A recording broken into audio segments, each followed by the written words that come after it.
Faleminderit kryetare. Besoj ishte një gafe e deputetës parafolse se Shqipëria nuk është ajo që shikoni në diasporë. Në diasporë shikoni shtetet përkatëse, nuk shikoni Shqipërinë. Po, ajo që shikojnë bashkëqytetarët tanë, shikojnë një Shqipëri të varfër, një Shqipëri të vjedhur, një 5 ministra në burg, 20 zëvendëskryeministër në kërkim, një 17 kryetarë bashkish me çështje penale dhe pensionet mjerueshme. Këtë e shikojnë dhe e dinë bashkëqytetarët, edhe shqiptarë, edhe ata që jetojnë në diasporë. Unë kam kërkuar të flas sepse një pikë e rëndësishme e kësaj seance ka të bëjë me 9 projekt vendime për shkarkimin e antarëve të Këshillit Drejtues së Radio Televizionit Shqiptar. Për aq kohë sa në procedurën e kuvendit projekt vendimet nuk kanë një kohë të caktuar për të diskutuar, kam zgjedhur këtë pikë të fundit për të ezauruar një çështje që është me rëndësi për aq kohë sa dhe kuvendi dhe seanca do të shprehet edhe si kryetare e Komisionit Edukimit dhe Mjeteve të Informimit Publik e ndjej për detyrim që t'ju sqaroj gjithë kolegëve në lidhje me ngjarjet që quhen në këtë vendim të komisionit. Së pari dua të them që është një betejë 3 vjeçare për mirë funksionimin e Radio Televizionit Shqiptar. Një betejë 3 vjeçare që palishmëria e Këshillit Drejtues së Radio Televizionit Shqiptar të sillej në hullit e ligjit, që zgjedhjet e drejtorëve në televizionin shqiptar mos bëheshin si qoka partjake me njerëz partjak, po të bëheshin në bazë të standardeve të ligjit. Fatmirësisht koha na dha drejt. Të gjitha ato që ishin denoncuar me zë dhe figurë nga unë si antare, ku isha antare ati komisioni, tashmë pranohen edhe nga vetë mazhoranca për shkeljet e Këshillit Drejtues së Radio Televizionit Shqiptar. Tashmë pranohet publikisht nga të gjithë që dhe zgjedhja që mbrojtur nga mazhoranca e Alfred Pezës në krye të Radio Televizionit Shqiptar ishte në shkelje të procedurave ligjore. Këshilli fitoi vetbesim, mendoi se u bën të paprekshëm, menduan se mund të shkelnin ligjin sa herë donin sepse kishin proteksionin, mbrojtjen e mazhorancës socialiste. Mirë po, zullumi kur trashet, atëherë dhe këputet. Në shkelje të plot të çdo rekomandimi të dhënë nga Kuvendi i Shqipërisë, nuk gjejmë dot një rekomandim të dhënë nga rezolutat e 3 viteve të fundit nga Kuvendi i Shqipërisë që të jetë zbatuar nga Këshilli Drejtues i Radio Televizionit Shqiptar.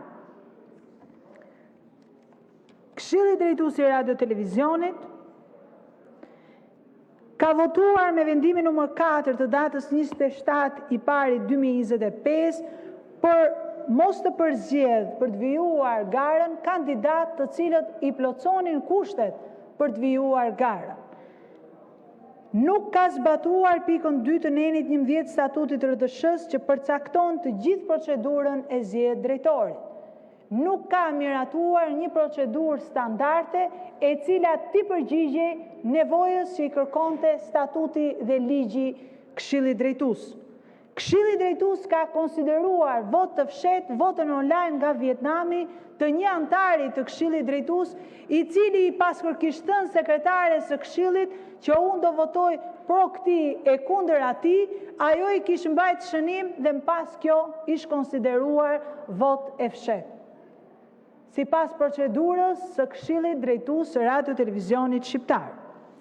Ndërkohë po me këtë pseudo votimin e fshehtë, vendosin që të mos fusin në garë ata që plotësojnë kriteret dhe vendosin të bëjnë një parakonkurim ndryshe nga çdo ligji.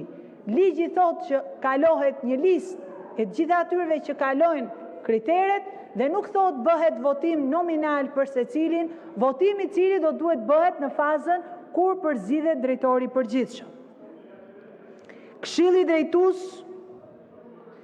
i Radio Televizionit Shqiptar nuk kërkoi për asnjë nga kandidatët zbatimin e shkronjës H të pikës 1 të nenit 29 të ligjit 45/2015, që do thotë për të kërkuar një dokument nga autoriteti i dosjeve nëse kandidatët ishin apo jo me të shkruar komuniste, siç spiun, siç e kërkon dokumentacioni zyrtar për një kandidat për drejtor të përgjithshëm. Këshilli ka shpallur garën për drejtor me vonesë të pajustifikuar, duke mbajtur pozicionin vakant që prej datës 6 shtator 2024. Nga ana tjetër, asnjë nga mbledhjet e Këshillit Drejtues nuk janë të zbardhura dhe nuk janë të dokumentuara sipas ligjit, qoftë zyrtarisht në websajtin e Radio Televizionit, qoftë të depozituara pranë komisionit. Ajo që ka ndodhur në fakt është që shumica e antarëve ishin pleksur me konflikt interesi në marrëdhënien e tyre si antar të Këshillit Drejtues. Disa prej tyre kishin punësuar familjarët e tyre në Radio Televizionin shqiptar. Disa të tjerë merrnin projekte nga Radio Televizioni shqiptar, ndërkohë që ishin antar të Radio Televizionit shqiptar. Disa të tjerë merrnin dhe jepnin shpërblime, a thua se ishin në tokën e babait dhe jo në pronën publike të qytetarëve shqiptar. Radio Televizioni shqiptar u katandis në këtë formë, sepse ju vendosët që me një opozit korporatash ta kapnit 100% Radio Televizionin shqiptar dhe të merrnit atje edhe vendet që i takonin opozitës dhe vendet që i takonin mazhorancës. Duke vënë atje njerëz që nuk njihnin më konceptin e ligjit, nuk njihnin më përgjegjësinë para ligjit, sepse ishin zgjedhur pa ligj, sepse ishin zgjedhur në metoda ekstra ligjore me favore politike dhe jo siç i takonte sipas rregullores.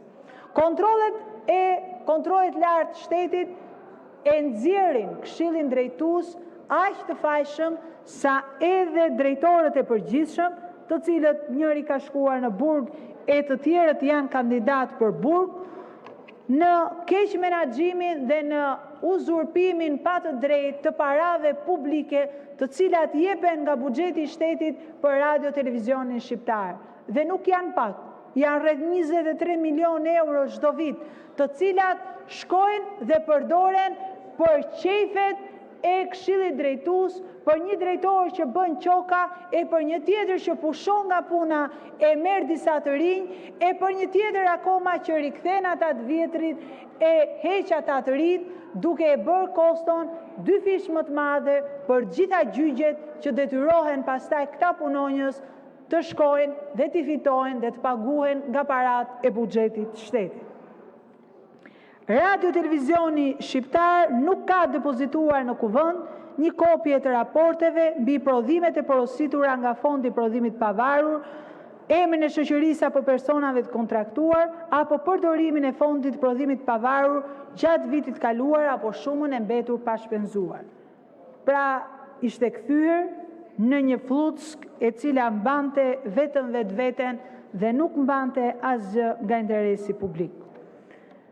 Për sa më sipër, ne si komision kemi zhvilluar dëgjesa me secilin nga antarët e Këshillit, ku nuk kanë munguar dhe pranime me zë dhe figurë të konfliktit interesit, nuk kanë munguar dhe deklarata qesharake që ne kemi shkelur ligjin, por vetëm sepse nuk e njihnim atë, a thua se një vrasës kur vret dikë në rrugë mund të lirohet, po të thot nuk e dia që vrasja dënohet me ligj. Janë njësoj të fajshëm, dhe nëse nuk e dinin, dhe nëse e dinin dhe bëjnë rolin e budallajit, sigur nuk e dinin. Unë dua këtu edhe në emër të kolegëve të them që gjithsecili nga antarët e Këshillit në karrierat e tyre të mëparshme mund të jetë njeri shumë i respektuar dhe shumë i nderuar për kontributet që mund të kenë dhënë në fushën artistike në Shqipëri. Por në detyrat e tyre, si antar të Këshillit Drejtues së Radio Televizionit shqiptar, kanë shkelur ligjin, kanë minuar besimin e këtij parlamenti, kanë cënuar interesin publik, kanë keq përdoruar taksat e shqiptarëve dhe ndaj edhe në emër të komisionit, duke përfaqësuar besoj edhe vullnetin e kolegëve këtej, kërkojmë miratimin e gjithë seancës plenare për shkarkimin e secilit antar të Këshillit Drejtues të Radio Televizionit Shqiptar. Shumë faleminderit.